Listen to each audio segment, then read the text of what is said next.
I'm with a very interesting person. His ancestor was the best friend of Muhammad, and he was the first caliph of the entire Muslim world. Is that right, Nasser Siddiqui? That is absolutely right. That's quite a genealogy that you have. Yes, that's why the name Siddiq is synonymous with Abu Bakr Siddiq, the first caliph of the Muslim nation. So, out of curiosity, would most Muslims recognize your last name? Absolutely, absolutely. If I was to go to the Middle East, they would immediately recognize Nasser Siddiq. He's family from the Siddiqs.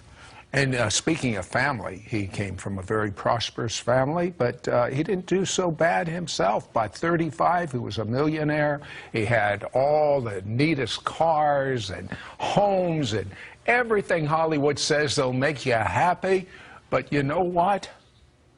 He developed a deadly disease. Tell me about that, Nasser. Sick, and it started off with blisters on the side of my neck. And by the morning, it had grown to blisters half inch in size on the side of my neck. This isn't supposed to happen to you. Everything. No. But of course, you were working about 18 hours a day, so your immune system was down -0. They rushed me to hospital. I had passed out twice that night. They rushed me to hospital, Toronto General Hospital in Toronto, Canada. In the emergency section, they diagnosed it as the worst case of shingles ever recorded in the history. I was in so But wait a second, I had shingles and I was in pain, but that wasn't, I couldn't die from it. Well, this one was from the top of my head all the way down here, all the way down the side of my face, this ear, this neck, this shoulder. They admitted me to hospital. The next morning, this ear was touching this shoulder. It was like a balloon. I looked like a leper, deformed on this side. And my immune system was not fighting back. Now, do you have a picture of that? Would you show us that? Yes, absolutely. This is what I look like in that hospital room. Blisters 1 inch in size, chickenpox, temperature 107.6, and brain damage. In this condition, with hypothermia, they left me to die. Well, the doctors actually came into the hospital, standing over your bed. Yes. They think you're out of it, you're sleeping. Yes. What did you hear them say? They examined me and they said that his immune system has shut down. This is spreading across his body. We can't do anything about the hypothermia because the brain had cooked itself, and they said I would probably be dead by the morning. In fact, Anita, they took her out of the room afterwards and explained to her that if I lived, this is someone that worked with you. Yes, my eye would be blind, my ear deaf, there's brain damage, this side of the face would be paralyzed, and if I lived, I would be a vegetable, but probably I would be dead by the morning. Okay, you hear this horrible report. Yes. You're a Muslim. Yes. Did you prepare? What does a Muslim think when he gets a death sentence like that? Allah is not a healer. Muhammad is not a healer, so we don't turn to Allah to heal us. We assume that we're going to die. But I was afraid of death, Sid. I was petrified of death. Why? I didn't know what was on the other side, but I was afraid of it. And the very people that I had my faith in, my trust in, were those doctors. And they had just given up. What do you do when the people you got your trust in have given up on you and left you to die? In fear, I cried out. I said, God, if you're real, don't let me die. That's what I cried out. Muhammad didn't come, Allah didn't come, but that night, in that room, there appeared a figure at the end of the bed. And this person... Wait a second. Had you ever seen something supernatural like this before in your entire life? Never. There's your first time? Yes. Okay. Now there's this figure. Yes. And are you scared? What's going on? No, not at all. I wasn't scared at all. In the middle of the night, I see this figure at the end of the bed, and it was the outline of a person with light radiating from them. I couldn't tell you the way the face looked, but all I could see was this outline of a person with light. Now, I knew it was Jesus. These people come to me and they say, but you're a Muslim. Muslims don't know Jesus. Oh, yes, they do. If you read the Quran, Jesus is mentioned many times as a good man, as a healer, as a prophet. Even his birth is mentioned, and that he healed people. But the main thing I understand about Islam, they say God has no son. I mean, exactly look at the mosque when they have it right on top in Jerusalem. That's right. He has no son. Well, this person that appeared said two things. I'm the God of the Christians, and I'm the God of Abraham, Isaac, and Jacob. Wait a second. As a Muslim, isn't it Abraham, Ishmael, and Jacob? That's right. Ishmael was supposed to be the firstborn, right, not Isaac, but that's not what this person said. Abraham, Isaac. So to me, it meant a whole lot. But even more astounding was that the next morning, the same doctors walked in and they said, we don't understand what's happened. It is a miracle. It has gone into remission. Instead of spreading, they are starting to decrease. Now, when they said that to you, what did you think? I said, look, I don't know what to tell you, but there was a person. You told them? Oh, they're going to put you in a mental ward. I told them there was Jesus here and he healed me. And a Muslim saying that, they're going to put him away. They didn't believe me. And that became a test case in the city of Toronto. Why is this man alive? In fact, they said it's gone into remission so much, you can go home now.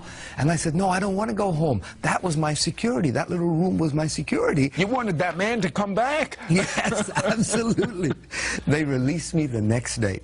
Now, the problem was that even though it had gone into remission, my head still looked deformed.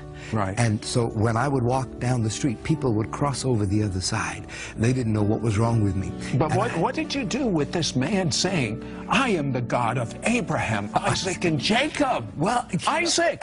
I know. Yes, sir. It's like, wait a minute, this doesn't make any sense. Is this Jesus that appeared in my room, is he a prophet, the way the Muslims had taught me all my life, or is he the Son of God? Hold that thought. Let's find out how God supernaturally shows Nasser that he's the Son of God. Jesus is the Son of God. It's the God of Abraham, Isaac, and Jacob. Don't go away. This is amazing.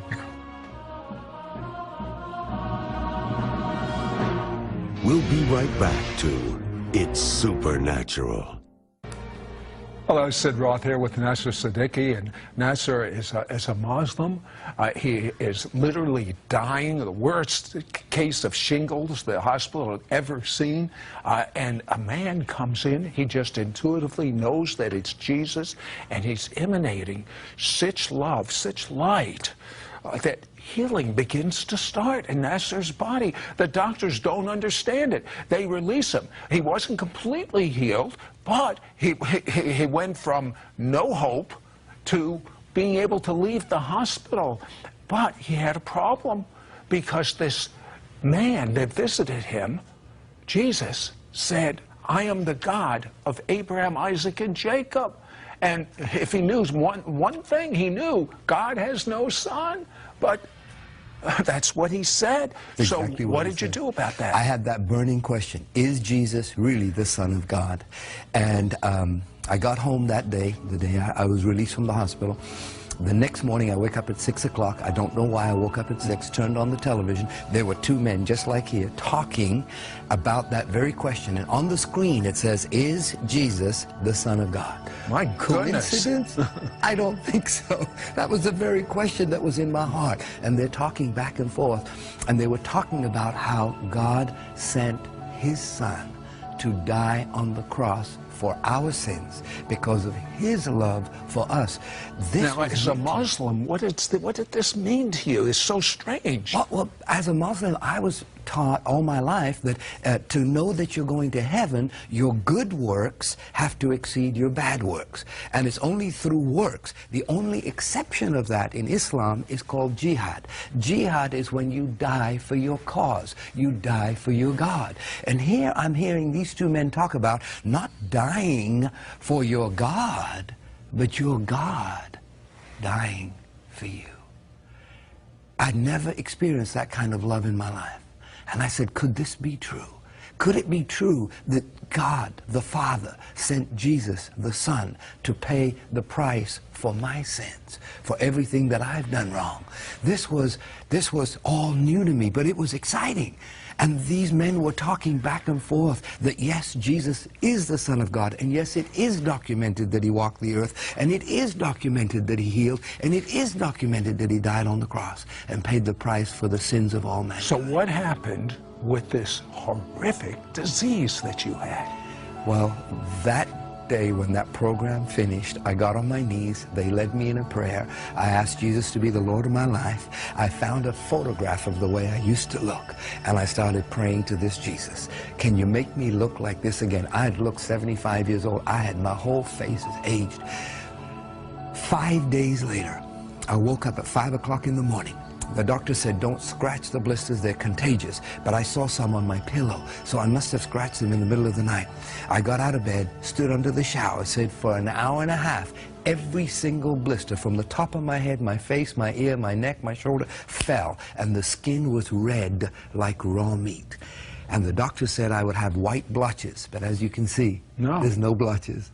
So is there any doubt in your mind that God is the God of Abraham, Isaac, and Jacob, and that Jesus is his son? Any doubt? No doubt whatsoever. I'll tell you. I am living proof. I'm sure of that. So Nasser ends up, storybook, he marries his associate, Anita.